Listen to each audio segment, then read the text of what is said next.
જીવી હા બોલો વાવ. હું જાઉં દાંતેડો કકડાવા. હા. કોઈ મહેમાન આવે હા તો બિહારજો. હા બોલે જાઓ તમે. બિહારજો. હા તમે કગરાઈ ના આવો, હું બેસાડીશ મહેમાનને. હેલો જીવી સ્પીકિંગ.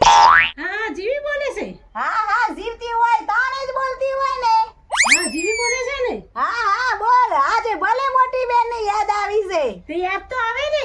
હા બોલ શું કામ ફોન કરે તો. જો મારા ત્યાં ગુંદરિયા મહેમાન આવે છે. હા તે 15 દાડા રોકોણા છે. હા અમે તારા ઘેર આવે છે. હા તે મફતિયા છે તો મફતિયા. હા આવા દે એમની મહેમાનોની આગતા સ્વાગતા એ તો કરું. આવા દે એમને. એ તો મફતિયું કરવા વાળા છે મફતિયું. હા તું એમને આવા દે. હા તો એમને સંભાળી લેજે તાણ તું. હા હું સંભાળી લઈશ. હા આવે લાગે છે. આવે લાગે તો હા સંભાળી લેજે. પછી કોઈ દી વાત કરીશ તારા હાથે.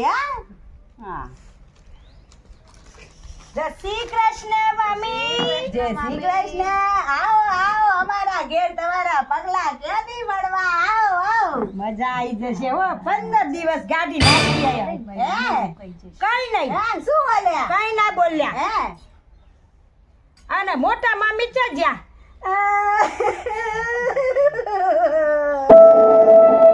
કેમ રોવો? અરે તારા મોટા મામીને તો મગજ મામી જ્યુસે મામી. આવું કઈ થયું? અરે ક્યારનું થયું છે એમણે તો. એટલે શું કરે છે? અરે એ તો જે મહેમાન આવે છે ને એમને દાંતડે કાપીને ઝકડી બનાવે છે. જઈએ અમે. જય શ્રી કૃષ્ણ. અરે ના મારા સબ રોકાવ. ચા બા પીતા જાઓ. બેસો તમે બેસો.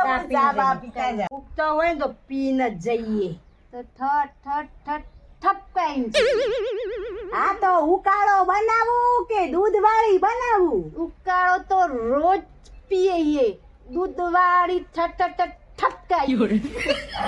હા તો મોળી બનાવું કે મીઠી બનાવું? મોળી તો રોજ પીએ પણ મીઠી બનાવતો ઠપકાઈ.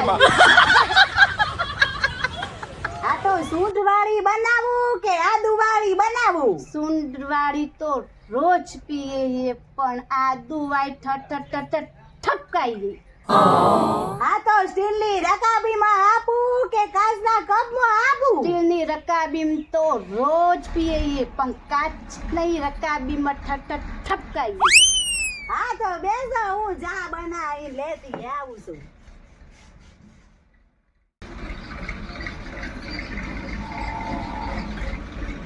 લો તમારો ચા બની ગયો છે. 2 સેકન્ડમાં ચા આવી ગયો. મામી આ તો ખાલી છે. અરે ભરેલું તો રોજ પીવો છો. આજે ખાલી ઠપકારો.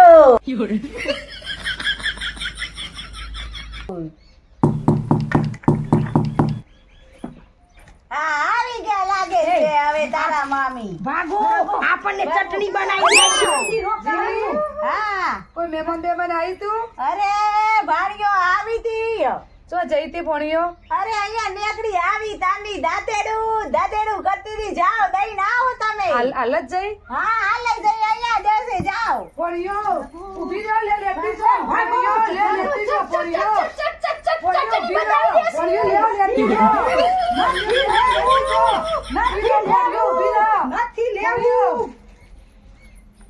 ભણ્યો તો જતી રહી જીવી. હા એ તો આ મફતિયા હતા. મફતિયા જો મફત નું લઈએ તો આવી સજા થાય. કેટલા કાઢ્યા મી. અરે મફત નું ના લેવા તો મફતિયા હતા ને ગુંદરિયા મહેમાન હતા.